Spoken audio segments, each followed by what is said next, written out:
All right, we are back again. Yes, indeed, on the Hoplite channel. And if you clicked on this video, you clicked to see The Prince Part 2.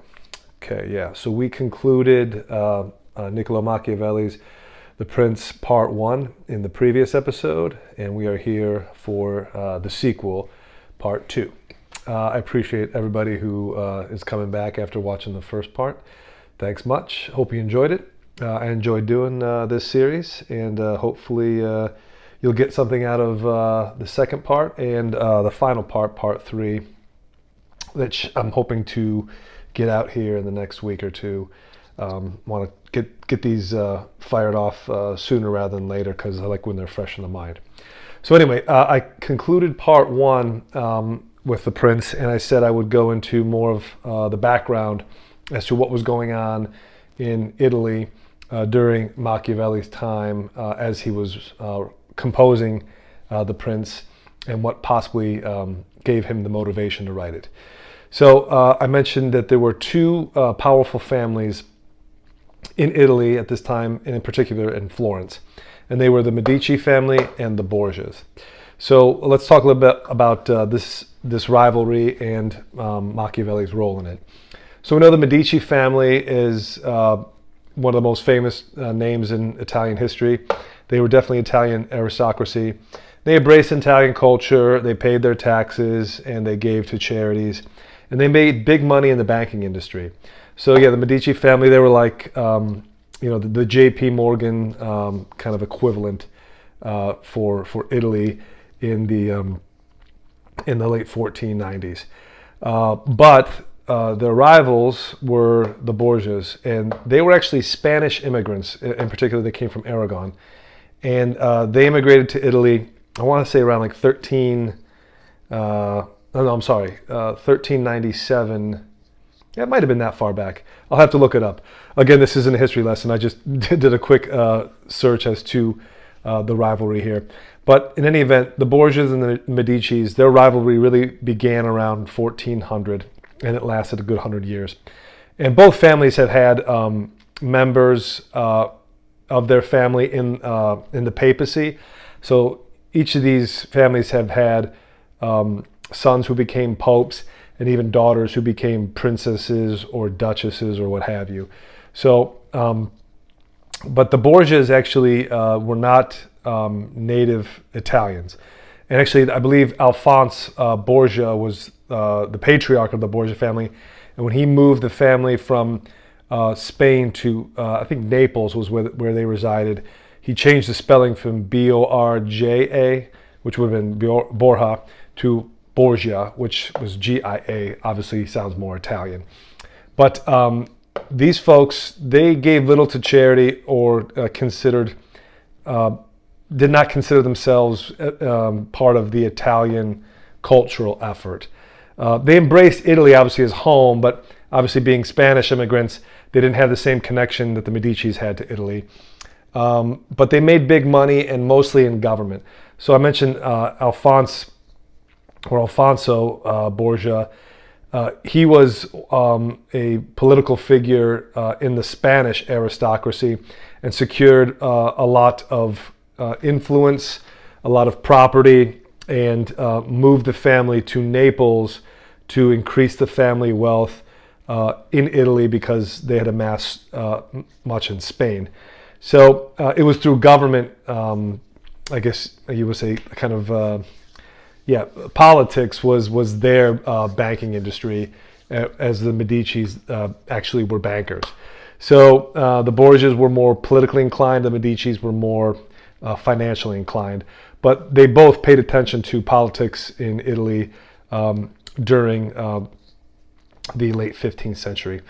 But what they have in common? Well, both actually helped fund the Renaissance, which is an interesting way of looking at this rivalry. Was by them competing in finance and politics in Italy, and in particular in Florence, which was the epicenter of the Renaissance movement. They helped fund much of what would become the Enlightenment in Italy at this time. I believe the Medici family actually, many of the members of the Medici family knew and were friends of Leonardo da Vinci personally. But they also funded a lot of the works of Donatello, of Botticelli. So because of these two families, many of the, I guess you would say, the starving artists of the Renaissance had a roof over their head, were able to feed themselves and devote themselves to the art, the Enlightenment thinking that was the Renaissance. So we can thank them for that at least.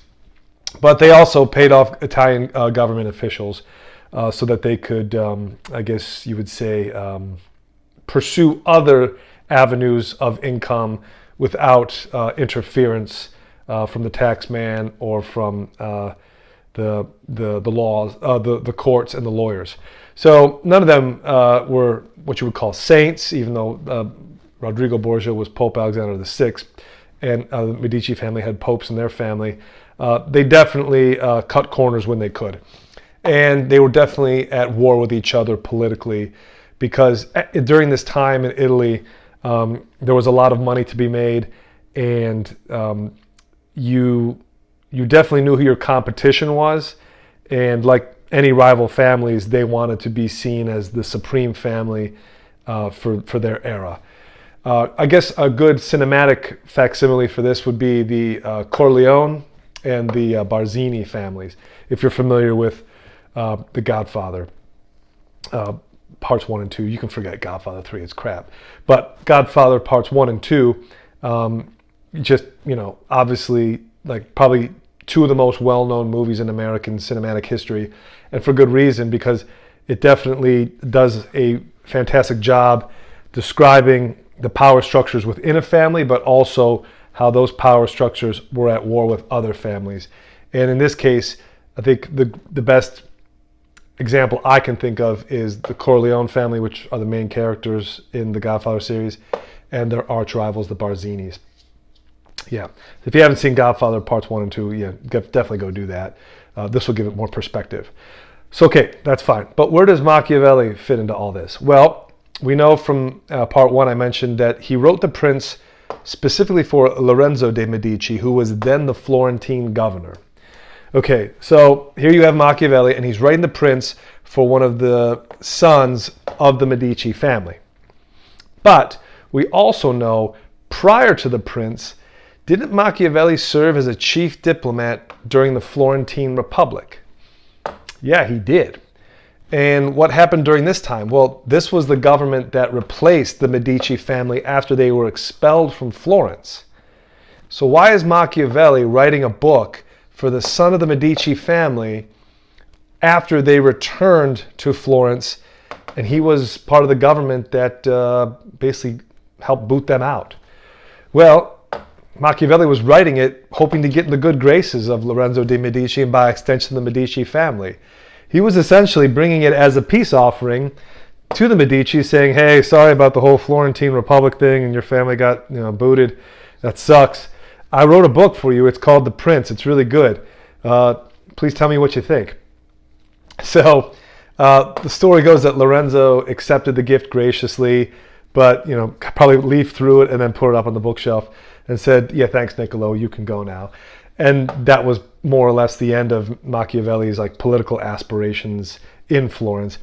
He gave it a good shot. He wrote The Prince. Lorenzo de' Medici saw pretty much, I think, through the veil of what was going on here. As in, this guy now wants to have a place in the Medici family court, and we know his background, so that's not going to happen. But because of the whole dynamic here, the world was given The Prince, and it's obviously one of the most historic books as far as it pertains to politics and overall government. So I guess we can thank the Machiavelli Medici family relationship for that. Yeah. Okay. So let's get to the readings, which is why you all came here anyway. Here we go. I got my Signet Classic copy of the Prince, and we'll jump to chapter 6, page 48. And Machiavelli wrote, and this is under the title for the chapter, of new dominions which have been acquired by one's own arms and ability. And he said, nevertheless, those who have been less beholden to good fortune have maintained themselves best. The matter is also facilitated by the prince being obliged to reside personally in his territory, having no others, but to come to those who have become princes through their own merits and not by fortune.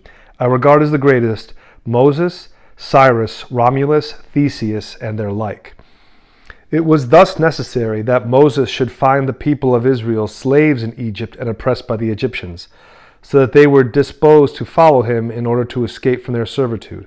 It was necessary that Romulus should be unable to remain in Alba and should have been exposed at his birth, in order that he might become king of Rome and founder of that nation. It was necessary that Cyrus should find the Persians discontented with the empire of the Medes, and the Medes weak and effeminate through long peace. Theseus could not have shown his abilities if he had not found the Athenians dispersed. These opportunities therefore gave these men their chance, and their own great qualities enabled them to profit by them, so as to ennoble their country and augment its fortunes. Those who by the exercise of abilities such as these become princes, obtain their dominions with difficulty, but retain them easily, and the difficulties which they have in acquiring their dominions arise in part from the new rules and regulations that they have to introduce in order to establish their position securely. It must be considered that there is nothing more difficult to carry out, no more doubtful of success, no more dangerous to handle than to initiate a new order of things. For the reformer has enemies in all those who profit by the old order, and only lukewarm defenders in all those who would profit by the new order. This lukewarmness arising partly from the fear of their adversaries who have the laws in their favor, and partly from the incredulity of mankind, who do not truly believe in anything new until they have an actual experience of it. Thus it comes about that all armed prophets have conquered and unarmed ones failed. For besides what has been already said, the character of peoples varies, and it is easy to persuade them of a thing, but difficult to keep them in that persuasion. And so it is necessary to order things so that when they no longer believe, they can be made to believe by force.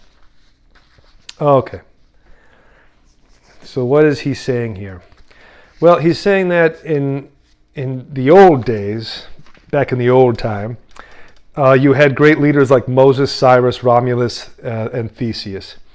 And it's interesting, he picks these individuals because they're from, different cultures. You have Moses with the Israelites, Cyrus, the Persians, Romulus, the Romans, and Theseus with the Athenian Greeks. But he says that for these men to have carried out their great works of mobilizing their people and to separate from the old order and establish the new order, you needed essentially two things. You needed a leader who was worth following, who had great ability and who could demonstrate it, but you also needed a people that were kind of in a position to call out for such a leader. In other words, if times were good and if things were right in the kingdom, a new leader could present himself, but people aren't really inclined to give up their comfort of what they know and follow somebody new just because he sounds like, he talks a good talk or he walks a good walk. They have to have a impetus to follow this leader, for a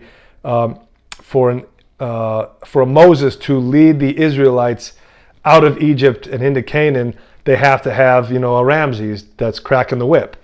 For a Romulus to form a Rome, people have to have a reason to leave Alba Longa. Just as the Athenians to follow a Theseus, they have to have a reason to follow him, as in they were just dispersed, right? So with conflict and hardship in the people, they're more inclined to form a new dominion, but only if that leader demonstrates that he can do so. And these empires or these kingdoms, as he said, are hard to gain but are easily kept. It's because those two conditions have to be met, but he has lukewarm defenders, as in people who don't quite believe in his ability to lead because he's brand new, but he also has enemies who believe in the old order and would maybe wish to restore the old order. So he has to overcome that. But the armed prophets, as he calls them, they have to be conscious of the fact that the people's character will vary. As in, one day they'll support you and maybe one day they won't believe so much. So when you secure the peace, it's difficult to get. But all he says to maintain it is to demonstrate by the people that you don't mean to part with it and that you will secure it by force if necessary, which Moses, Cyrus, Theseus, and the rest have done. Okay, let's jump now to chapter 7, page 52. This is under the title of New Dominions Acquired by the Power of Others or by Fortune. And Machiavelli wrote, "Those who rise from private citizens to be princes merely by fortune have little trouble in rising, but very much in maintaining their position. They meet with no difficulty on the way as they fly over them, but all their difficulties arise when they are established.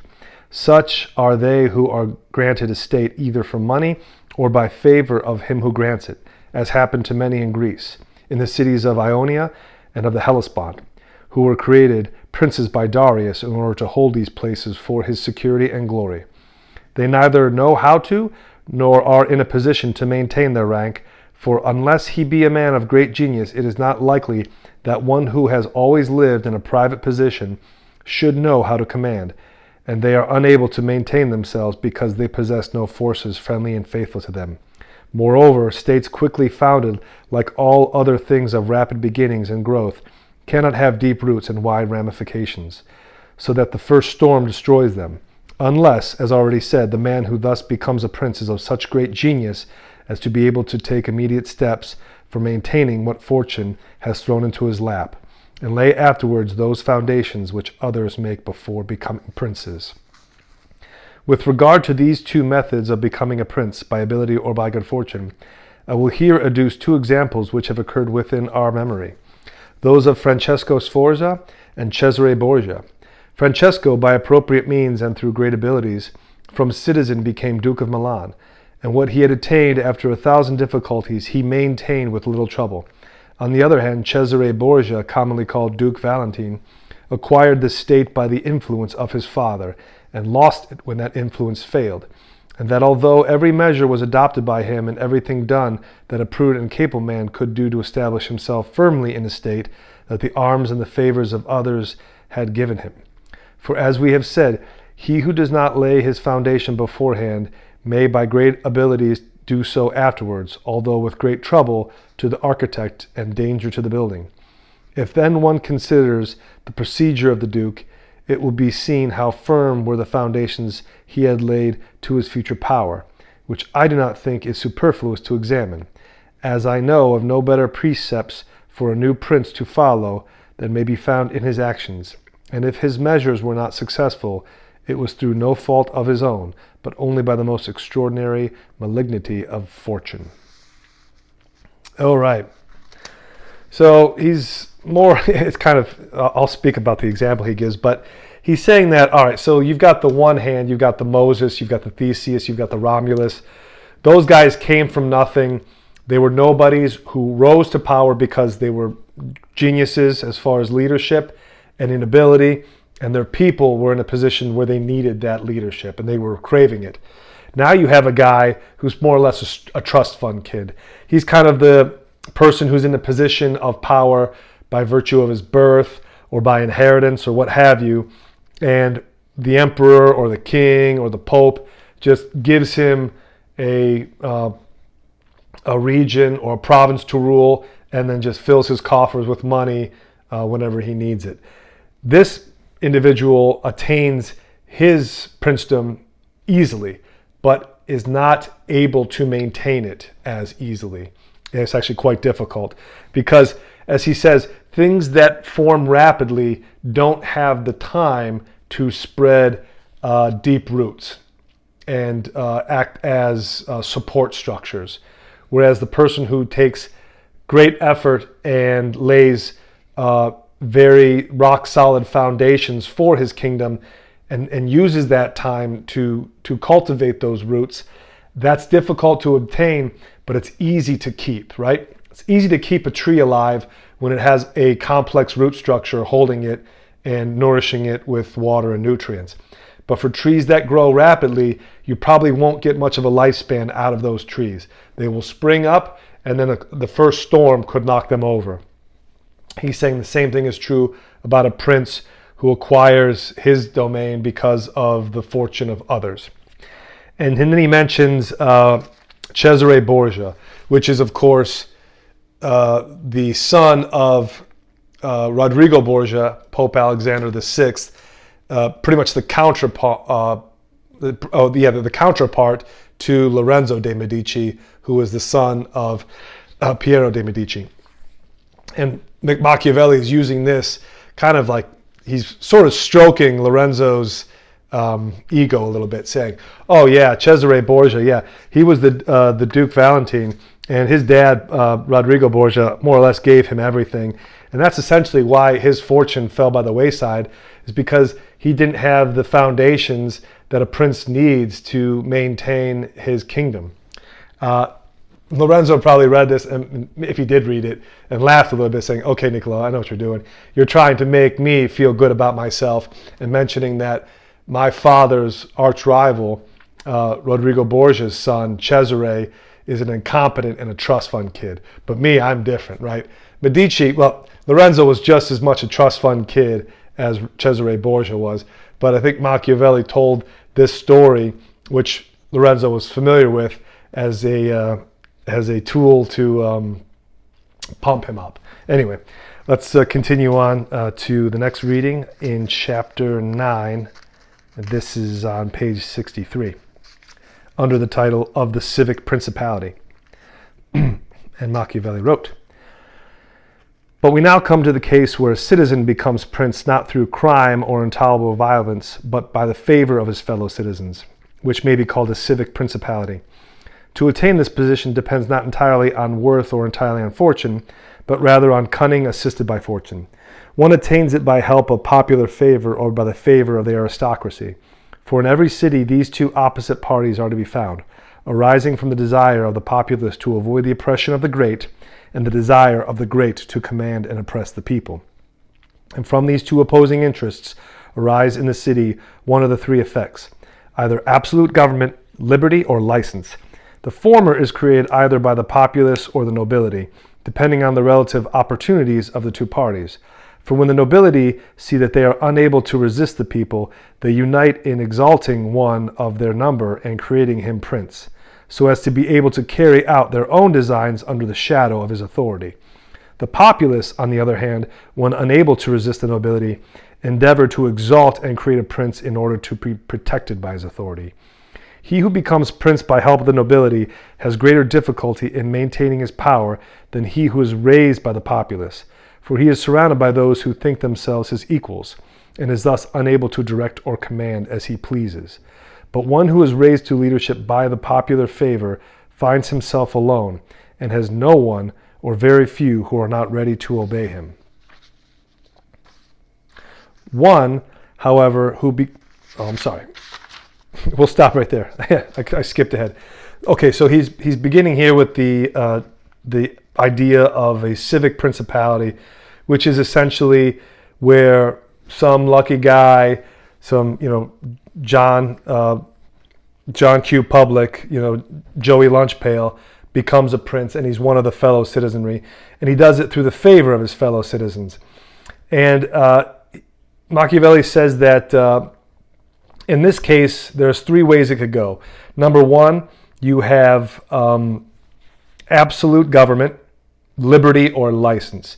And I think what he means to say is absolute government, as in the nobility controls freedom and everything else that goes along with living in a republic. It's given to the people under the guise of freedom, but in reality, the nobility, the people who work behind the scenes, they dictate what happens. The second is actual liberty, where the people elect or exalt one of their own to the office of the prince, and he's one of them, and they're one of him. And you have free liberty.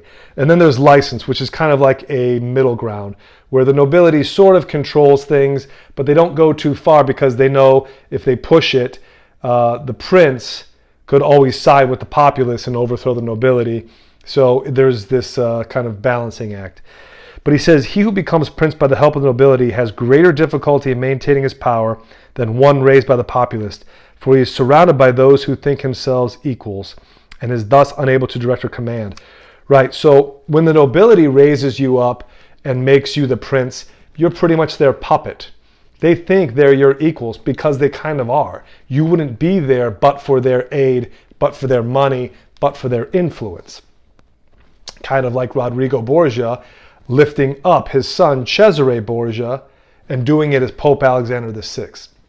Or Piero de' Medici raising up Lorenzo de' Medici because he's the heir to the Medici fortune. But someone like a Moses, who literally, was a slave at one time, he's one of the populace. Or a Romulus, who was just a abandoned boy with his twin brother Remus, who he didn't really do any favors. But that's a different story. So he's saying that the populace raises up their own prince, and that is someone who has less to fear because his rise to power is actually genuine. Whereas the nobility's prince, the one they back, he's there by the good graces of the people who run the mechanisms behind the state. The populace may like him, but they never really truly regard him as one of their own. So there's always this distrust. Okay. Now we'll jump to page 64 in the same chapter. And Machiavelli continues. One, however, who becomes prince by favor of the populace must maintain its friendship, which he will find easy, the people asking nothing but not to be oppressed. But one who against the people's wishes becomes prince by favor of the nobles should above all endeavor to gain the favor of the people. This will be easy to him if he protects them. And as men who receive good from whom they expected evil feel under a greater obligation to their benefactor, so the populace will soon become even better disposed towards him than if he had become prince through their favor. The prince can win their favor in many ways, which vary according to circumstances, for which no certain rule can be given, and will therefore be passed over. I will only say in conclusion that it is necessary for a prince to possess the friendship of the people, otherwise he has no resources in times of adversity.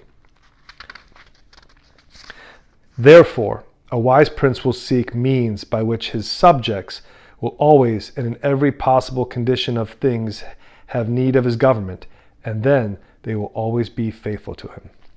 All right. So what he's saying here in conclusion for chapter 9 is that whatever the conditions were that made the prince, he should always endeavor to win the favor of the populace. Even more so if he is raised to the position of prince by the nobility. As in, he's their puppet, they put him out there, they pull the strings, they tell him which songs to sing and which dances to dance. He, more than the prince who is actually raised to his position by the populace, needs to win the populace's favor. And he says it because of this, is that people, if they expect evil from you and harm because you work on behalf of the nobility, when you win their favor, they might look around and be like, is this guy for real? Is he our friend? Is he one of us? Is he our guy? They may actually treat you with even more deference because they expected evil, but you gave them good, you gave them protection instead. It's almost like, oh, I thought you were going to be a bad guy. I thought you were going to be, one of these Borgia brats and dominate and tyrannize us. But it turns out you're not a bad guy after all. Okay, well, in that case, here, I will give you this extra in taxes, and I will work harder for the state because I expected evil, but you're giving me protection and benevolence instead. That's why he's saying that the populace, whichever occurs, the prince is one of them or he's one of the nobility, the populace must never be ruled out because they outnumber the nobility by a big margin, by 100 to 1 at least. So you always have to rely on the good favor of the populace, especially in times of adversity. And he says that if you're given your position by virtue of the nobility alone, it's actually it's more in your interest to get the favor of the populace than if you had gotten it on your own merit.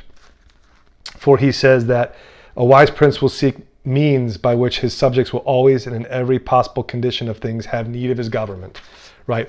Always be necessary for the populace. Always be willing to extend protection, to extend charity, because if they rely upon you in good times, they will be there for you in times when you need their aid. All right, let's jump to the last reading here. This is chapter 12, last reading for part 2. Page 72, and this is under the heading, The Different Kinds of Militia and Mercenary Soldiers. Machiavelli wrote, having now discussed fully the qualities of these principalities of which I propose to treat, and partially consider the causes of their prosperity or failure, and having also showed the methods by which many have sought to obtain such states, it now remains for me to treat generally of the methods, both offensive and defensive, that can be used in each of them. We have said already how necessary it is for a prince to have his foundations good, otherwise he is certain to be ruined. The chief foundations of all states, whether new, old, or mixed, are good laws and good arms. And as there cannot be good laws where there are not good arms, and where there are good arms, there must be good laws, I will not now discuss the laws, but will speak of the arms. I say, therefore, that the arms by which a prince defends his possessions are either his own, or else mercenaries, or auxiliaries, or mixeds. The mercenaries and auxiliaries are useless and dangerous, and if anyone supports his state by the arms of mercenaries, he will never stand firm or sure, as they are disunited, ambitious, without discipline, faithless, bold amongst friends, cowardly amongst enemies. They have no fear of God, and keep no faith with men. Ruin is only deferred as long as the assault is postponed. In peace you are despoiled by them, and in war by the enemy. The cause of this is that they have no love or other motive to keep them in the field beyond a trifling wage, which is not enough to make them ready to die for you. They are quite willing to be your soldiers so long as you do not make war. But when war comes, it is either fly or decamp altogether. I ought to have little trouble in proving this, since the ruin of Italy is now caused by nothing else but through her having relied for many years on mercenary arms. These did indeed help certain individuals to power, and appeared courageous when matched against each other. But when the foreigner came, they showed their worthlessness. Thus it came about that King Charles of France was allowed to take Italy without the slightest trouble, and those who said that it was owing to our sins spoke the truth. But it was not the sins they meant, but those that I have related. And as it was the sins of princes, they too have suffered the punishment. All right. So he's taken a stab here at none other than the Borgia family. So he's telling the reader, or in part Lorenzo, that good laws and good arms are what keeps a nation together, right? If you have good laws, you need good arms to back them up. If you have good arms, you can secure a state and then lay the foundation of good laws. But he says you cannot do this relying on mercenaries or auxiliaries as your main force of the good arms. And he says that Italy suffered because of this reliance upon mercenary or auxiliary armies, or the condottieri. So what happened as far as it pertains to King Charles, as he mentioned? Well, King Charles VIII was the king of France, and Machiavelli is speaking of the invasion of Italy between 1494 and 1495. And this was essentially France versus the Holy Roman Empire in Spain. And Charles took Italy by surprise, largely in part due to the political infighting, but also because of Pope Alexander VI's own ambitions for his children, Cesare and Lucretia Borgia. He was essentially using the papacy to secure land holdings for Cesare and Lucretia and increase the Borgia family fortune. So, but there was a lot of infighting with the Medici family and other factions. So, what happened? because of this infighting, there was no unity of forces in Italy. Charles was actually given the idea to invade in Italy by, I believe it was Pope Innocent the Eighth. Yes, I think it was maybe Pope Innocent. Somebody correct me if I'm wrong. But he was having a feud with the King of Naples. The King of Naples didn't want to pay tribute, pay homage to Pope Innocent as the rightful Holy Roman Emperor, the father of the Holy Roman Catholic Church. So Pope Innocent sent a letter or an emissary to King Charles, and he said, "Hey, you've got lineage in Italy. I think your mother or your grandmother was married or was born in Italy, so you could essentially invade Italy and overthrow the King of Naples, and then you would be King of Naples, and then me as Pope Innocent the Eighth, I would get what I want too." So essentially, Pope Innocent invited in a foreigner from France to overthrow one of his rivals because he wouldn't pay him tribute. And that's what Charles did. Charles saw, that this peninsula, Italy, was like ripe for the taking. And because there was no standing army that could stand up against France's army at the time, and that these mercenary armies would just scatter like leaves in the wind when an organized professional military started walking through their provinces. Strangely enough, this is why Florence fell, and the Florentine Republic became a thing. As Charles VIII marched from France through the regions of Italy, the Medici family, which was in control of Florence at the time, was expelled, and the Florentine Republic was restored as a consequence of it. So again, Machiavelli is trying to, wink, wink, nudge, nudge to Lorenzo de' Medici. Your family was expelled from Florence because the Borgia family was at war with all the other different factions within Italy, including Pope Innocent and the King of Naples. You guys relied upon condottieri, mercenary forces, to keep the peace, but these guys were just hired guns. As long as you were paying them, they were fighting, but if you missed a day of payment, or if things got too tough, as in they came up against a professional military, they all just fled and decamped.